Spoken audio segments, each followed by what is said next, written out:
Oops. Hello, friends. Hair looks real greasy, but I'm not going to shower before I go on a bike ride. Doing kind of a long one today. Running errands again, but this is a fun errand. Don't worry, I have a mask with me. It's on my handlebars. But I'm going to get... I prefer Schrader valves on my tires, and because I can't fucking get the other shit to work ever. And, meaning the car tire valve. And, see, I'm riding out to the local bike shop like I'm an Etsy girl or a video vlogger. Like, okay, heading out to my local bike shop. And then I went, That's that TikTok thing where it's like, hey, this is what it's like being an NFL player's wife. Bitch, I don't fucking care. You're not the one that's important to me. You know, what do you fucking offer that I'm interested in? And here's a trend. Okay, I don't know how to put this delicately, but like, you know, I think the kind of women of each other's races, maybe this is true of men too. I think it is kind of true of men. Like, all right, well, like black guys who like white women go for a different kind of white woman than I would go for, to say the least.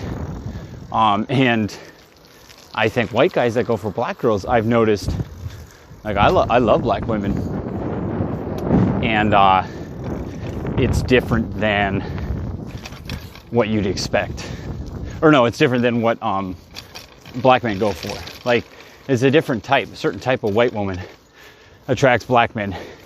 They really seem to like blonde women, which is not my number one. I think the biggest overlap between black men and white men is Asian women. Filipina, probably. This is totally stereotypical, by the way. I do not think this is based in fact in the least.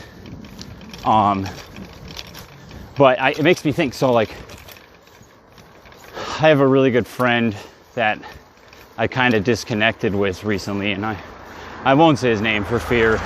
I really don't want any animosity towards him or to get any from him. But anyways, among a million fucking things going on in his head, he had this notion of, I don't know, I think a little bit of resentment that happens among white men when you see these like Black Lives Matter protests. And honestly, it's like an insecurity of mine because, well, I didn't even finish what I was saying. And like white women there, he said that, yeah, they just go there because they want to fuck a black guy. He said that in the middle of like, he didn't say it exactly like that. But yeah, that was like his fear. It is a fear. And if I'm honest, like, it's not that it is a fear for me, not in the sense that I think it's happening or it's like a realistic threat, but it's a fear for me in the sense that, like, to be unloved by a woman you care about simply because you're genetically less masculine than another subset of people. You know what I mean? Like, that's how it's played off in pornography. And the problem is, we're also fucking shaped by the pornography we watch. And that guy gets a pass. He's pulling a big shit. It's okay if your engine's loud, if your engine's working, actually. So it is a fear. Like, there's a whole lot of porn of black guys fucking white girls, and like, you really got to look to watch a white guy fuck a black girl. But I don't think the ratio is that off. I mean, chances are it's not perfectly distributed between white men, black women, black men, white women. It's going to skew in some direction a little bit, but like, I don't think it's that far off. And if anything, if it's far off, it's because black women have been fucked over time and time again, culturally. So that affects their behavior in a way that makes them maybe a little harder to approach some of the time. This is very percentage based. This is certainly not what I believe to be true. I'm sure every person has a unique story. This fucking tree is still down. I gotta pick it up soon. We're on-roading it instead of off-roading it, get it?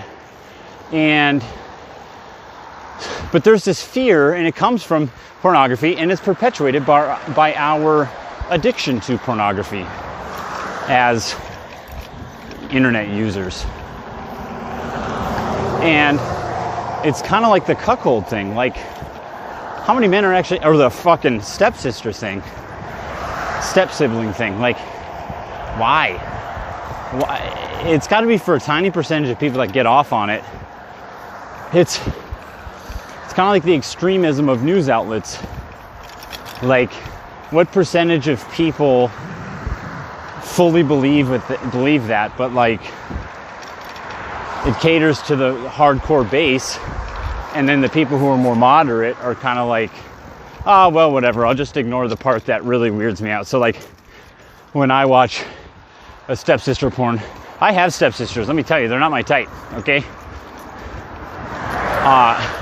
But I still would watch stepsister porn, but I'm not thinking of it as I'm just thinking of it like, oh, I'm gonna ignore their stupid fucking plot because this girl's hot or whatever.